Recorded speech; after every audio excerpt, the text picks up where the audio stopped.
The final thing I saw before I ran was an eye. Not a face, not a shadow, just a single human eye staring directly back at me through a tiny hole in a row of metal lockers.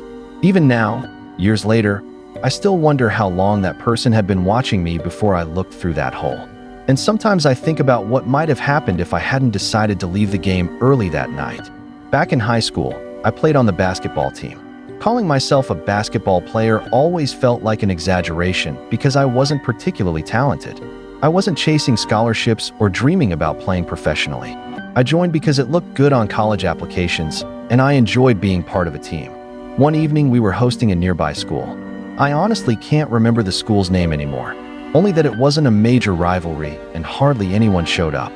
The bleachers were mostly empty, their scattered spectators barely making enough noise to echo through the gym. Things weren't going well for us. I think the score was around 22-13, and we were struggling to keep up. Every mistake seemed to make the atmosphere heavier. Then one player on the opposing team decided to make me his personal target. It started with harmless comments after missed shots. Then he mocked my height. After that, he started making jokes about my hair loud enough for everyone on the court to hear. Every possession brought another sarcastic remark.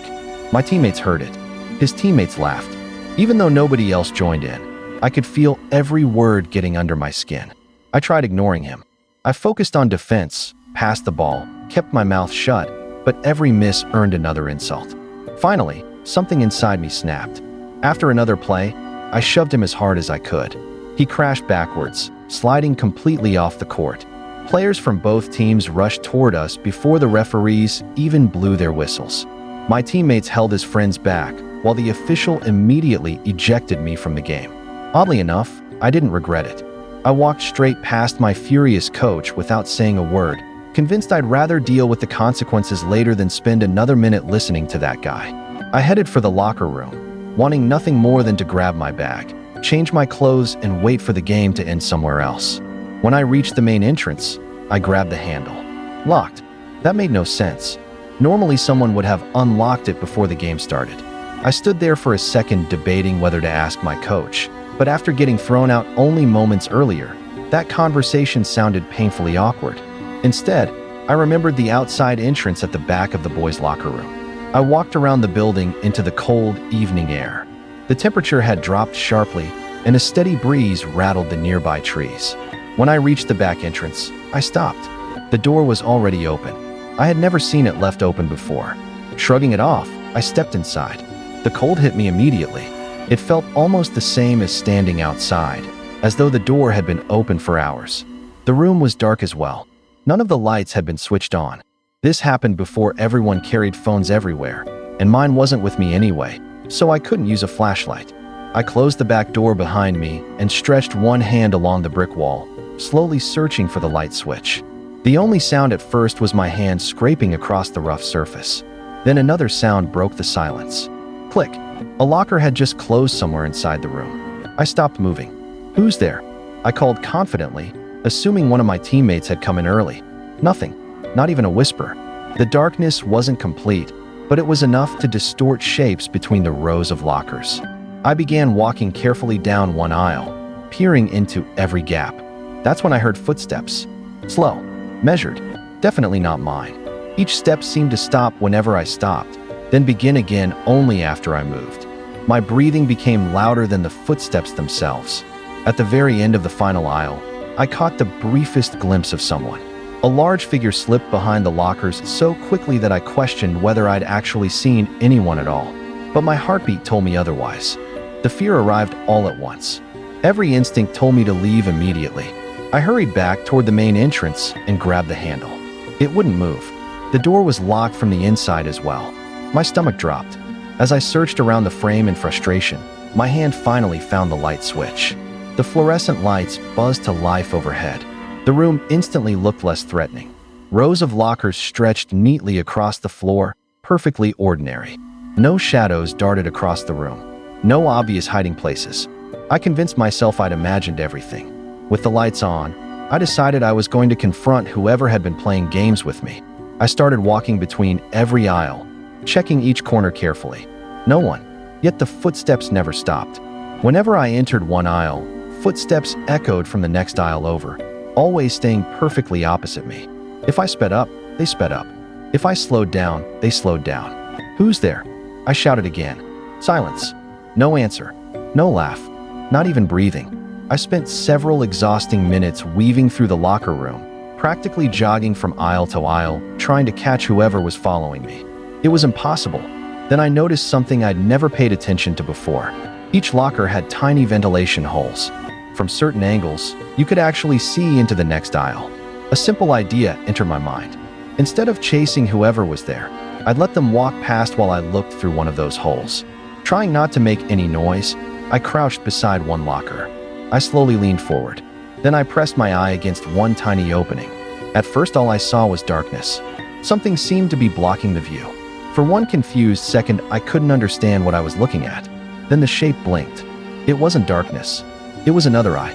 Someone else's face was already pressed against the opposite side of that exact hole, staring directly back at me. I don't remember standing up. I don't remember deciding to run. 1 second, I was frozen in disbelief. The next, I was sprinting. I flew across the locker room faster than I had moved during any basketball game that season. Every instinct screamed that whoever had been watching me was only a few inches away on the opposite side of those lockers. I burst through the back entrance and into the cold air without looking behind me once. By the time I reached the gym, I could barely catch my breath. My coach immediately looked irritated. From his perspective, I'd already been ejected, disappeared from sight, and now came charging back and looking completely terrified. I interrupted whatever he was about to say. "There's somebody in the locker room." At first, he assumed I meant the janitor. I shook my head so hard my neck hurt. "No, someone else." I explained everything as quickly as I could. The freezing room, the open back door, the footsteps, the figure hiding between the lockers, and finally, the eye. As I spoke, I watched my coach's expression slowly change. The annoyance disappeared. He believed me. He walked over to the referees and requested that the game be stopped because there might be an intruder inside the school. Players looked confused as officials paused the match. My teammates gathered around while several adults hurried toward the locker room. My coach, along with about half our team, went inside to search every aisle. I stayed outside. There was no chance I was going back in there. The investigation didn't take very long. Whoever had been inside was gone. No one found a stranger hiding anywhere in the building. But nobody laughed at me either. The freezing temperature inside the locker room and the open rear entrance proved that something unusual had happened. The game eventually resumed, but none of us were focused on basketball anymore. Everyone kept glancing toward the hallway leading to the locker rooms. The atmosphere had completely changed.